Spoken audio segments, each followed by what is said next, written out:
Before we begin to explore percent change, let's remind ourselves first that symbol percent is the same as word percent. And word percent means per 100. It is possible to use this definition, this understanding of the word percent to solve problems. For example, 3% of $200 can be found in the following way. We take $3 out of first $100 and then $3 out of second $100 because we have in total $200. If we take $3 out of the first $100 and $3 out of the second $100, this will result in $6. Here we just used the understanding that symbol percent or the word percent is the same as taking quantities per 100. However, it is much more convenient to consider quantity per 1 instead of per 100. This is convenient because there are problems like this. 3% of, let's say, $5.87.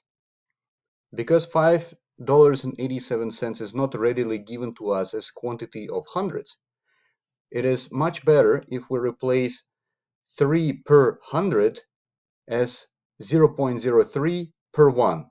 And because we have 5.87 ones here, we will be able to solve this problem in the following way. 5.87 ones times 0.03, because that's the rate per 1, and that will give us 0.1761. Rounded to 2 decimals, that is 0.18, 18 cents. 3% of $5.87 is 18 cents. Let's speak now about percent change.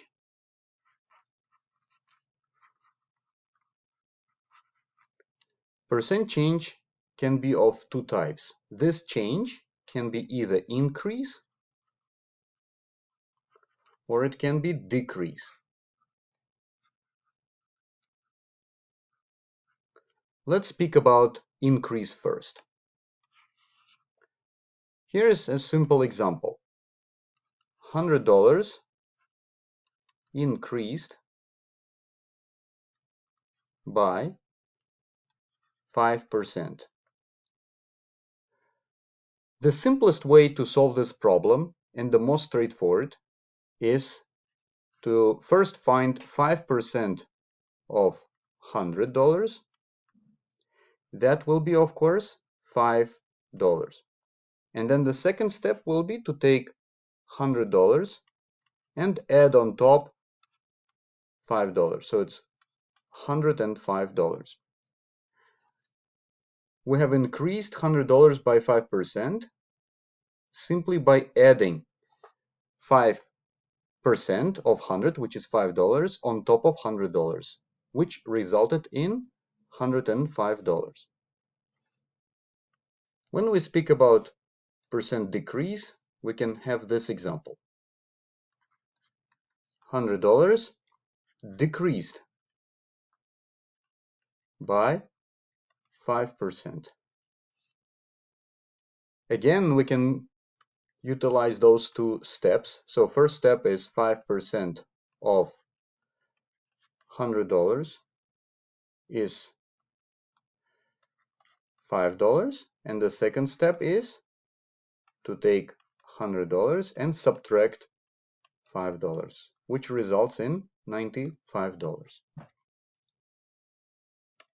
Therefore, $95 is $100 decreased by 5%. What is very important to understand is that while these solutions are right, it is much better to solve these problems in the following way. Instead of finding 5% of $100 and adding that amount on top of $100, it is better to find 105% of $100. I could take here $100 and then multiply by 1.05. Here 1.05 represents 105% that I find of 100. Think about it. If I find 105% of $100, it is the same as to increase $100 by 5%. Of course, this will be the same answer, $105. The same can be done for percent decrease. Instead of going into this two-step process, I could find 95% of $100. So I could take $100 and then multiply by 0.95, which results in $95. Here, 0.95, of course, represents 95% of $100, and finding 95% of $100 is the same as decreasing $100 by 5%. What we have done right now is very simple thing, but it's a very fundamental thing. We need to really pay attention to these ideas. Why they are so fundamental is because they allow us to solve problems in much more efficient way.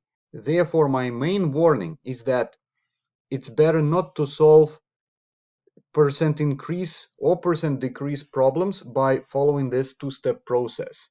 It is a very good idea to adopt this new way of thinking, which is one-step process. Before proceeding to more complex examples, let's try to understand how formulas will look like for percent increase and percent decrease. In this case, we see that we start with some initial value, Vi, then we increase this initial value by some percent. This R here stands for rate per one, corresponding to percent increase. So for example, if we increase by 5%, this R is 0.05. 1 in this formula would stand for 100%. So 1 plus R would stand for 100 and something percent that we find of Vi. And that should give us Vf, which is the final value. In this case, it's $105. So the formula for percent increase will be this. Vi times 1 plus R equals Vf.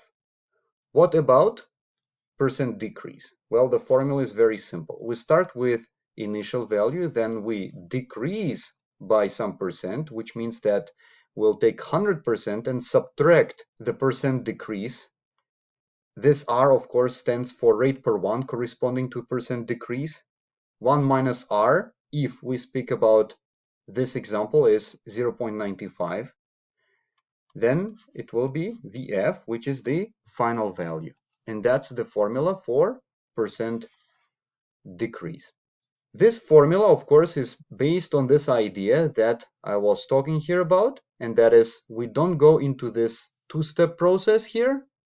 Instead, we go into a one-step process, which is finding 100 and something percent of initial value to get that final value, or finding 100 and minus something percent of initial value to get that final value.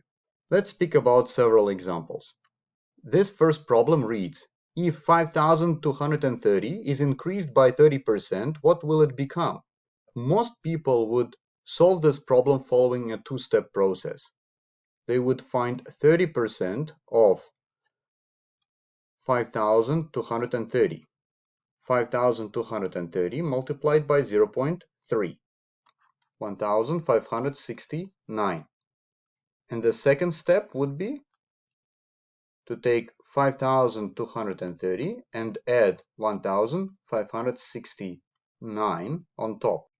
6,799. As we already discussed in the introduction, we need to try not to use this two-step process. Instead, what we'll do, we'll realize that increasing the amount by 30% is the same as finding 130% of the initial value. So in this case, 5,230 is the initial value. So we remind ourselves that the formula for percent increase looks like this. VI here is 5,230. Then we find 130% of this initial value, which will result in the same answer, 6,799. The main takeaway of this problem is that we need to solve problems of increase or decrease following this one-step, one-line solution, finding, in this case, 130% of initial value rather than going into the two-step process. We'll see in the following examples why it is such a big deal. After a tip of 20% was added, the bill amount became $234.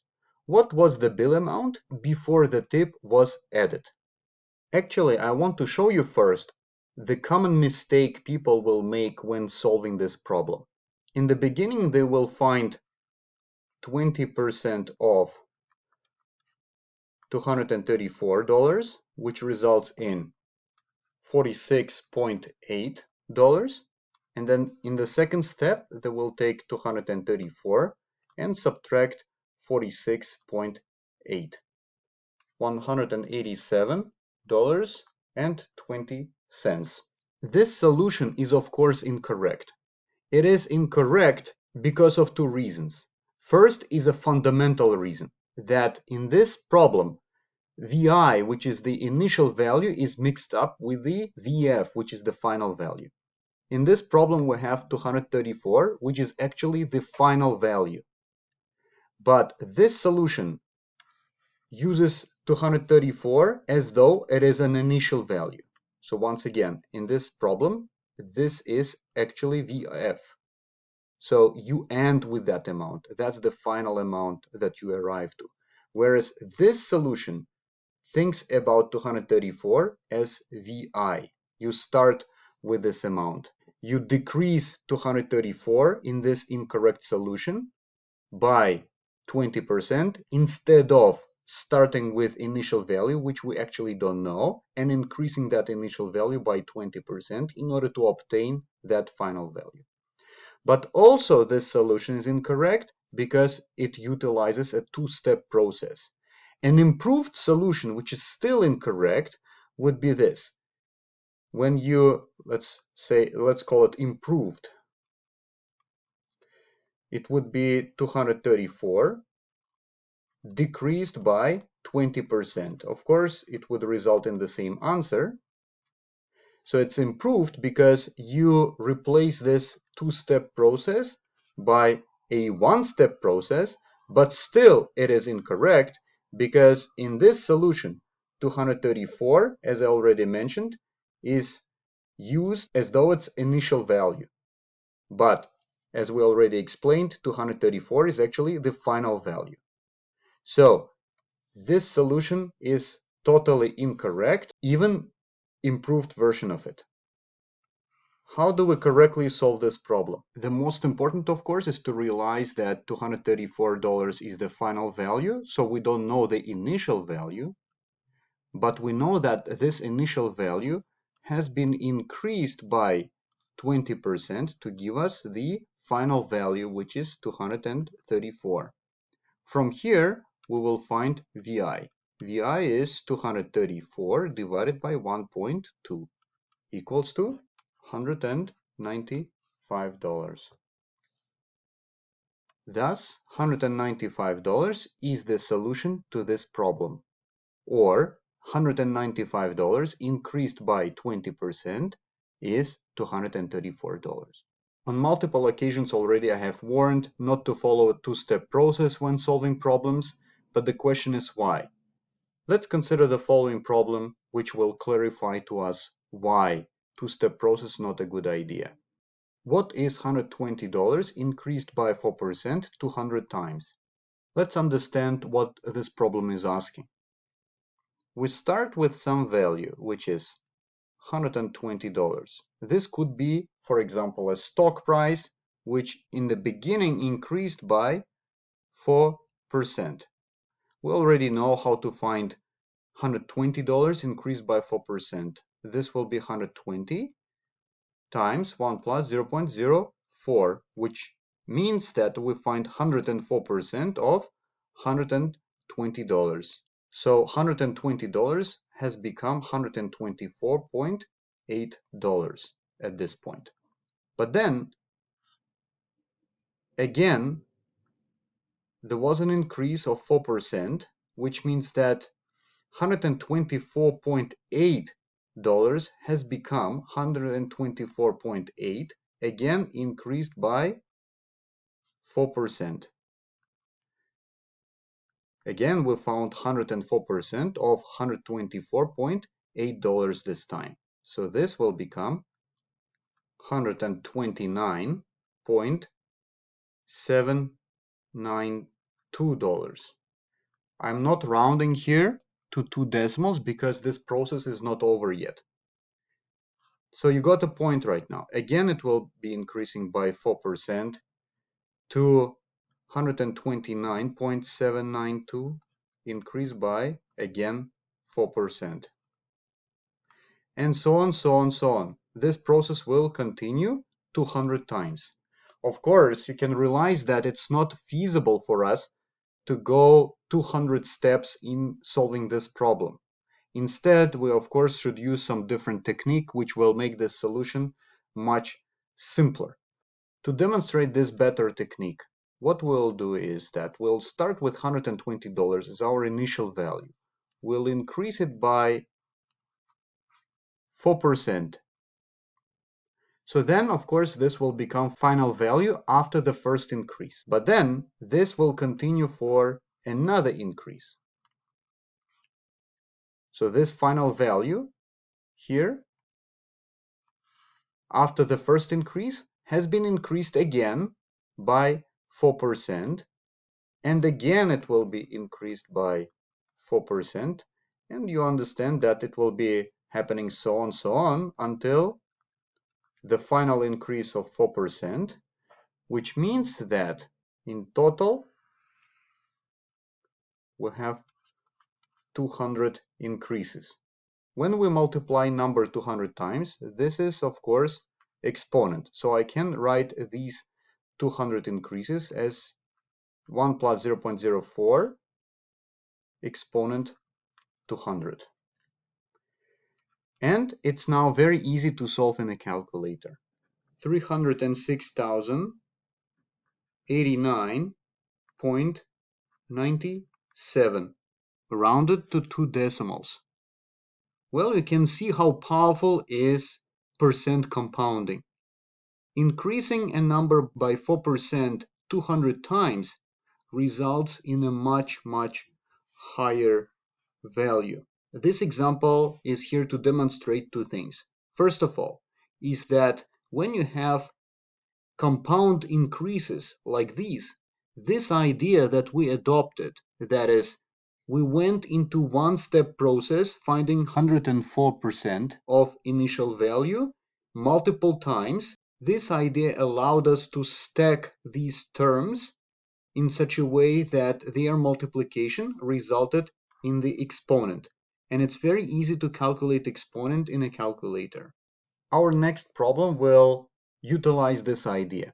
A stock price fluctuated in the following way over the past 7 days. For 3 days, it grew by 5%, and for 4 days, it declined by 4%. What was the initial price of the stock if the price after 7 fluctuations was $567? In order to solve this problem, again, we realize that we don't know the initial value. We know that this initial value was increased by 5% for 3 days, and that means that we have exponent 3 here. Then we also have declines or decreases by 4%. This means that after 3 increases of 5%, the stock price decreased by 4%, and that happened for 4 days. So exponent is 4 here. This resulted in $567.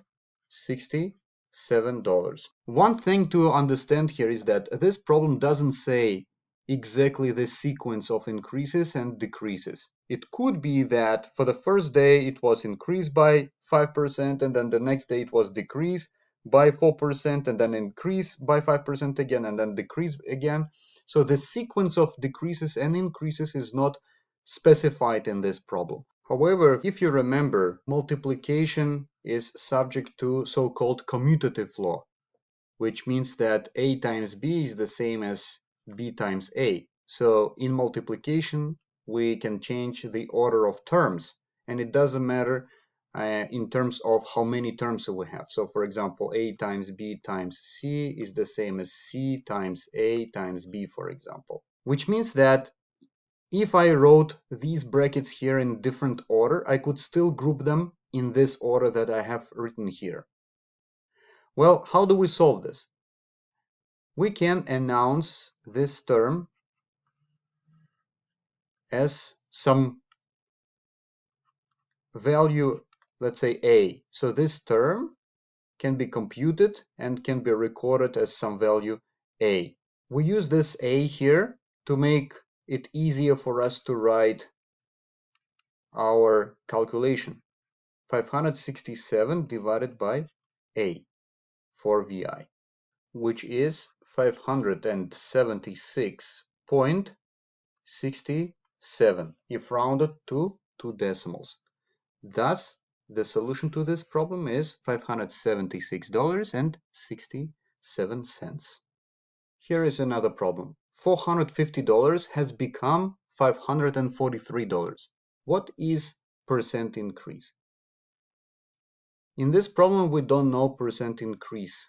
So we know that $450 is our initial value, because this initial value is what has been increased to become $543, which is the final value. So the formula which connects VI and VF is already well known by us. And if we substitute values into this formula, we understand that 450 is increased by some percent, which is represented here by rate per 1 R. That will become 543. From here, we will be looking for R. So 1 plus R equals to 543 divided by 450. From here, we know that we can find R. And R is 543 divided by 450 minus 1. So we move this 1 to another side. 0.20666 and so on. This is 20.67% if rounded to 2 decimals. 450 increased by 20.67% gives us 543. Of course, we always need to remember that we round this answer. So if we check ourselves, it's always a good idea to make that check. And we will find that 450, 1 plus 0.2067 would be giving us 543.02, rounded to 2 decimals. But of course, we have 2 cents here, which are extra, which should not be here. We understand that these 2 cents are because we rounded this answer to 2 decimals. In our last problem, we're asked what one decline in terms of percent decrease is equivalent to 4 declines of 12% each. In this case, we start with VI, then this initial value has been decreased by 12% 4 times, and that gave us VF. In this problem, we don't know VI and VF, But it doesn't matter because the problem is asking here for one decline in terms of percent decrease. All we care about is the percent decrease, which will do the same job as 12% decreases. In other words, what we need to find is that the same VI should be decreased one time in order to get the same VF.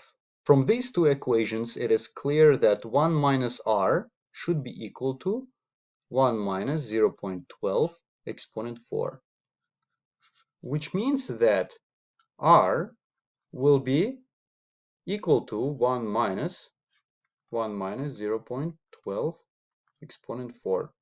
So R is equal to 0.4003. So 40.03%. What this means is that 4 decreases of 12% each is the same as 1 decrease of 40.03%.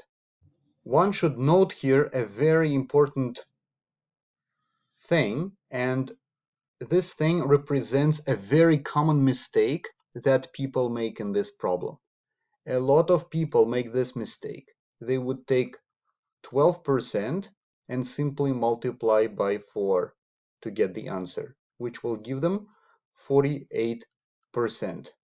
And this solution is, of course, incorrect because it doesn't take into account that after each decrease, the initial value is becoming smaller for the next decrease. So please beware of this incorrect solution to this problem. It's totally incorrect. Instead, you need to realize that after each decrease, there was another decrease, then another decrease, and another decrease. Each next decrease was applied to already a new updated amount. So, for example, after first 12% decrease, the amount VI becomes, of course, smaller. So the next 12% decrease again reduces that smaller amount, and so on. It is also very clear why this solution is incorrect if you think about a very simple example for clarification. Let's take, for example, $100 and decrease by 50% 2 times. What happens? Well, if you decrease $100 by 50% one time, it becomes $50. If you decrease it by 50% the second time, it will become $25. So $100 decreased by 50% 2 times will be $25. This means that 2 decreases of 50% is actually equivalent to 75% decrease. But if someone was thinking in terms of this incorrect solution, it would imply that $100 decreased by 50% 2 times is the same as decreasing $100 by 100%. 50 plus 50 would give 100, right? And it means that 2 decreases of 50% would be decrease of 100%. So nothing will be remaining of the initial value. Of course, that's not correct. So please make sure and beware of this very serious mistake. This finalizes our class on percent change. And next, we will use these ideas to build the understanding of interest, especially compound interest. Bye for now.